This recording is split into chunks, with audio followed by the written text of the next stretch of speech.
What's going on, everybody? Welcome back to the video. So today we're building some arrows. I've only got one arrow left, so I figured, well, obviously it's time to build some more arrows. But I'm gonna actually change up my setup a little bit. I got a new sight.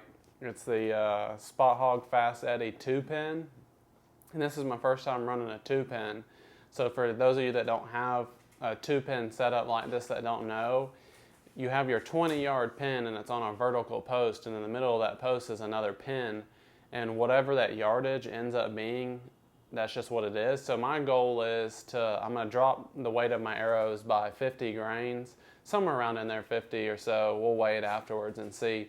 But my goal is to get that second pin as close to 30 as I can and minimize that distance a little bit. It's sitting at like right around 35 right now. I don't have the sight fully sighted in yet just because I have one arrow right now. But so let's run through it, and I figured this would be a good time to show some of y'all my process in doing that. And this is my process of it. There's no right or wrong way to do it. That's the beauty of building your own arrows, is you get to build them exactly like you want.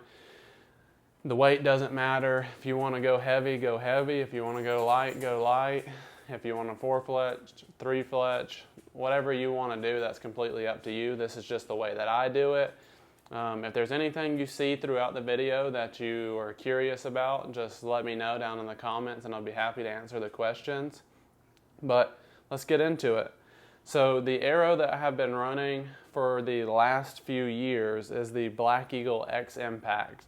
It's a micro diameter arrow, and I am running a 250 spine. These are super straight arrows, super high quality arrows. I know a lot of y'all have experienced like breakage with arrows while you're shooting. You may hit a target wrong, you may hit another arrow and it breaks, and I find these to be incredibly tough and not break.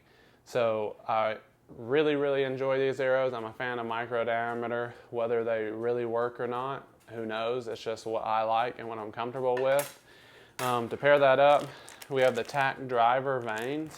I'm going to be running 4-fletch. I've been doing that the last few years, and that's what I've found works best. I run a 2 degree to the right helical. I haven't played around with running it to the left. I really need to try it out and test it some more, but I haven't had any issues out of running it to the right, so I'm kind of just sticking with it for now. I'm going to be getting a new fletching jig. This is a Bitzenberger, Bitzenberger, whatever it's called. And I'm going to be getting a Vanemaster Pro, which is a little bit easier to make quick adjustments. Like on this one, you have to adjust all the dials and stuff. So, and I only have the right helical one. So yeah, and I like to run wraps on my arrows to match up with my fletchings. And previously, so here's my old arrow setup. I don't know if y'all can see that on the video. I'm filming this by myself. But current arrow setup, lighted nock, 4-fletch, X Impact arrow, 150 grain point. I run the Iron Will S-Series broadheads, and on here now I have the Black Eagle Focus System Outsert. It is 100 grain Outsert, and I really like the idea of it when I bought these, but my issue with this is, so there's a post that you glue into the inside of the arrow and you screw it in, and that way you can, if you ever have an issue with this Outsert, you can replace it or change it. But what I've found is that it comes loose. After shooting a handful of times, you have to retighten it down, and that's super annoying to me. So I don't even want to deal with that, because honestly, if I have to replace this Outsert, then I'm going to be replacing the arrow.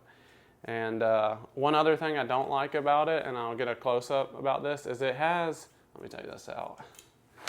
I don't know if y'all can see that, but it has this lip on it, and I found when I'm shooting targets and all, that when I go to pull out, especially bag targets, which anybody that shoots Outserts knows that bags can be kind of annoying, but that lip loves to get caught, and that's no bueno. So what we're going to do about that is I have these 50 grain Victory I believe they're Victory Archery Outserts. And I just picked them up from the local bow shop. They had some in stock, so that was super awesome. Shout out to Adam at Southeast Archery for hooking me up. But this way I don't have that lip in the front, and it fits really nice to the arrow. So let's get into it. I figured I'd take some time and show you all my process of building the arrow. There's really nothing too special to it, but let's get into it. So current weight is 560 grains. So that's our starting point. And I want to drop that down just a little bit. And I will say that is a heavier arrow than a lot of people shoot. And I've tried heavy, I've tried light, and honestly I haven't noticed that big of a difference. I just feel more confident in the heavier arrow. I have a super long draw length. I have almost a 30-inch draw, and I'm shooting high poundage, so I'm still able to get really good speeds out of an arrow this heavy. I think there's a sweet spot for me, but you've got to test it on your own and figure out what works best for you. In the off season, shoot a bunch of arrows, see what you shoot accurately with. I like to practice out to 100 yards, and I'm still able on my bow to get out to 100 plus yards practicing shooting. Obviously, I wouldn't shoot a deer that far. Not even gonna shoot a deer probably past 40 yards unless the situation's absolutely perfect. But with this arrow, I still like to have some speed out of mine. I don't know what those are flying right now. The local bow shop chronograph was broken, but I live in Alabama. The deer move like lightning. They're very skittish. They move very fast. They will duck your arrow, and I have not had any issues with that.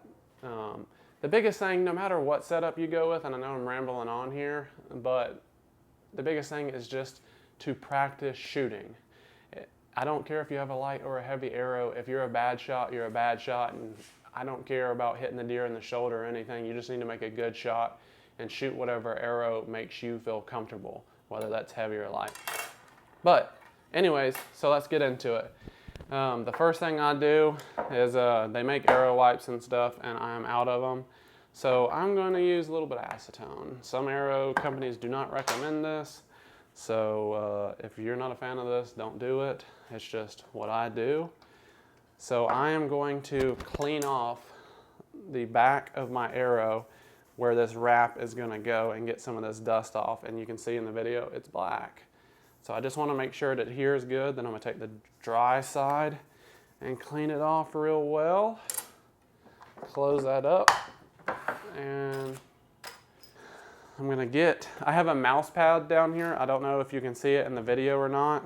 I'm going to try and get some second angle stuff on this.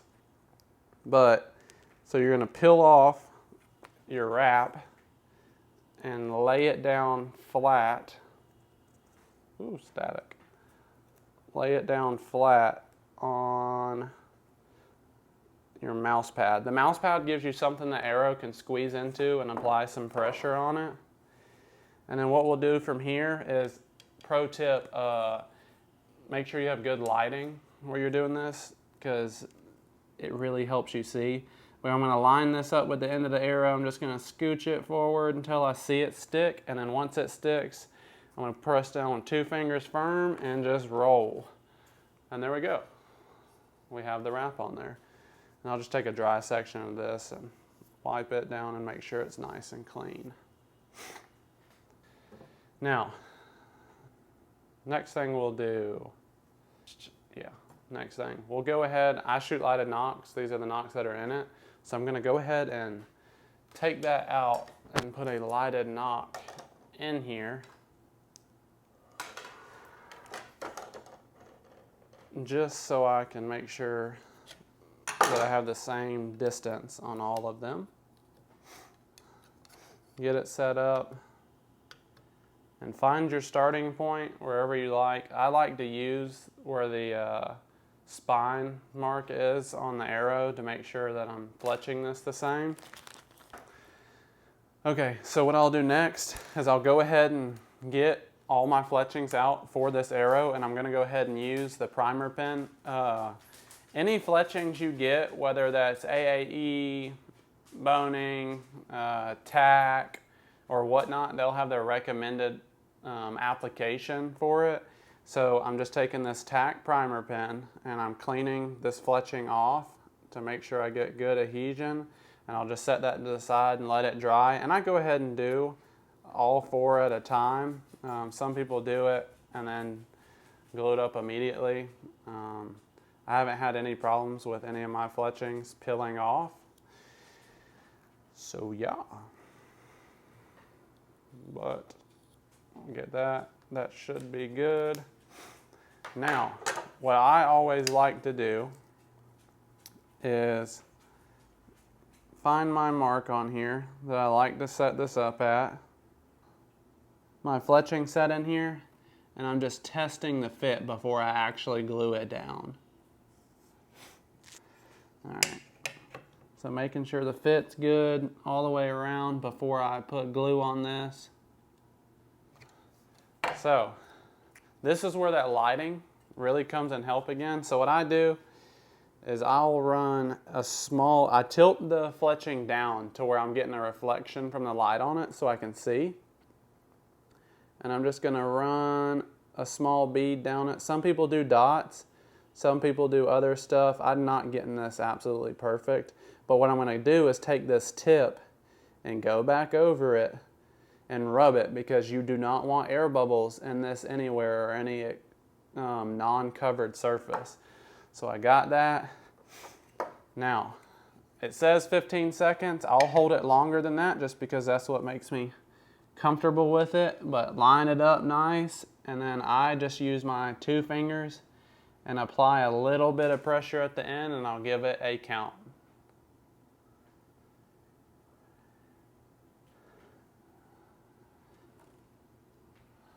Well, sorry about that. I don't know where this is picking up. My camera battery actually died in the middle of doing that fletching. So, anyways, I got that one on, but we'll go ahead and do another one because there's a few things I want to show you to this, and then I'll go to the next step. So like I was saying, I have a mark on here that I line up to every single time, and line that up in the light where I can see my glue. Make sure I get a good even coating through there, especially towards the ends. You don't want any dry spots on it. Set that to the side.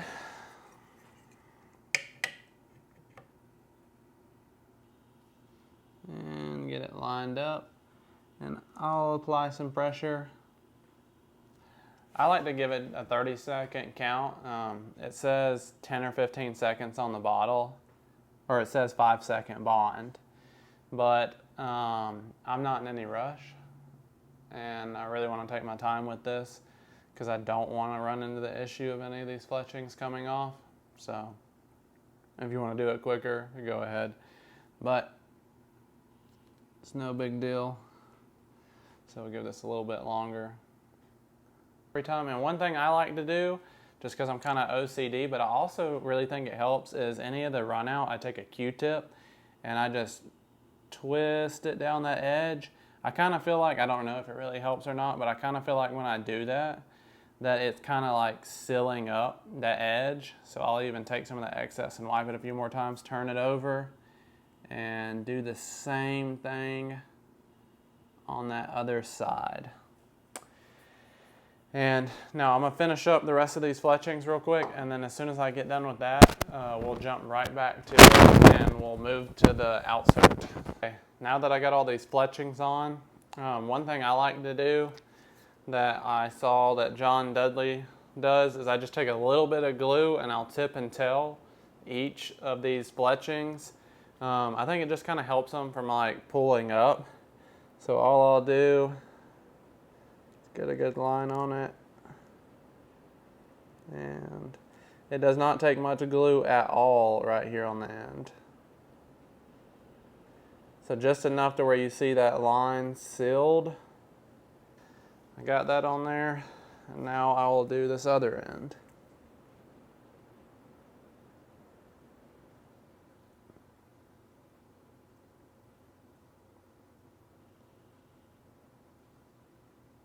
Doesn't have to be perfect. As long as you got it on there. Oop, and I screwed up on that one. I'll just take my Q-tip and run it through there and tidy some of that up. My hand slipped and I messed it up a little bit, but it does not matter. So I'll put it over here on the wheel to dry for a second while I get the next stuff ready.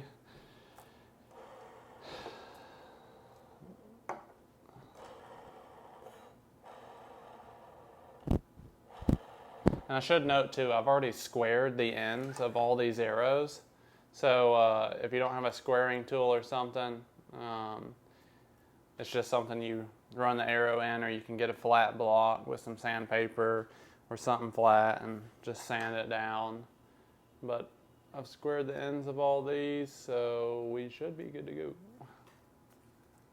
And the glue that I use is the AAE Max Impact. I know a lot of people use the blue glue or the hot melt and some other stuff. Some people just use super glue. There's so much on there out there. There's so much out there on what people use. It varies so much. I've used this with good luck. I haven't had any pull out on me, knock on wood yet. But it's up to you. So this is just how I do it. So I'll get my arrow back over here. And I will say this versus the blue glue. The blue glue, you have a little more time to work. This sets up pretty quick. Now it does not take much of this at all.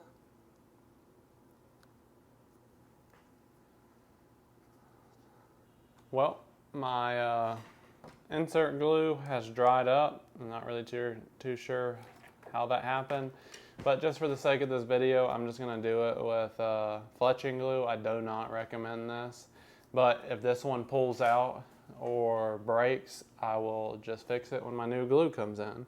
So it doesn't take a whole bunch. Just get you some on there.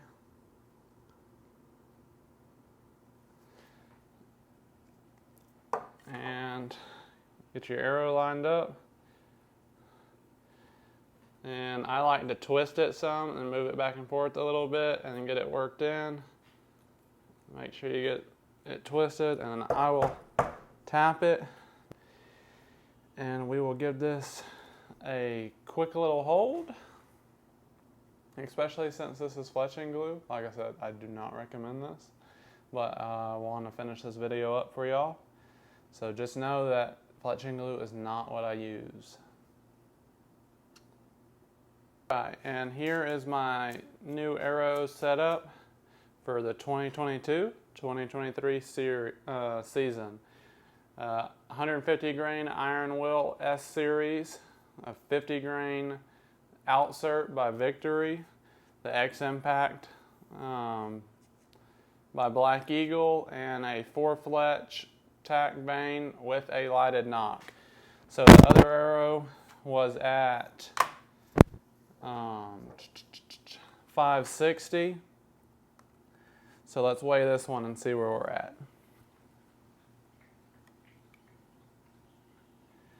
I'm at 512 grains. Yep, 512.1. I don't have one of those little arrow holders, so I'm having to balance it on here. 512.1. So, still a heavy arrow. Still good FOC.